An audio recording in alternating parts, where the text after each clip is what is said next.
ഒരു സുന്ദരനായ വളരെ ഭംഗിയുള്ള ഒരു മനുഷ്യൻ. ഇദ്ദേഹം രക്ഷപ്പെടേണ്ടത് അല്ലെങ്കിൽ ഇദ്ദേഹം പുറത്തു വരേണ്ടത് ഒരു കുടുംബത്തിനും അസുഖമായി കിടക്കുന്ന അല്ലെങ്കിൽ പരസഹായമില്ലാതെ ജീവിക്കാൻ സാധിക്കാത്ത ഒരു സ്ത്രീക്കും ആരും സഹായിക്കാനില്ലാത്ത ആരും നോക്കാനില്ലാത്ത 2 പെൺകുട്ടികൾക്കും ആ കേസിന്റെ വിധിയോട് കൂടിയിട്ട് അവർക്ക് ഒരു രണ്ടാമതൊരു പുനർജന്മം ലഭിച്ചിട്ടുണ്ടാകും.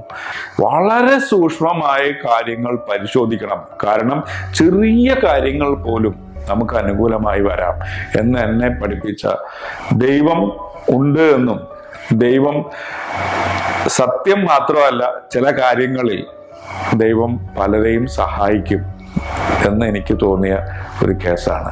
വളരെ സൂക്ഷ്മമായ കാര്യങ്ങൾ പരിശോധിക്കണം. കാരണം ചെറിയ കാര്യങ്ങൾ പോലും നമുക്ക് അനുകൂലമായി വരാം എന്ന് എന്നെ പഠിപ്പിച്ച ദൈവം ഉണ്ട് എന്നും ദൈവം സത്യം മാത്രമല്ല ചില കാര്യങ്ങളിൽ ദൈവം പലരെയും സഹായിക്കും എന്ന് എനിക്ക് തോന്നിയ ഒരു കേസാണ്.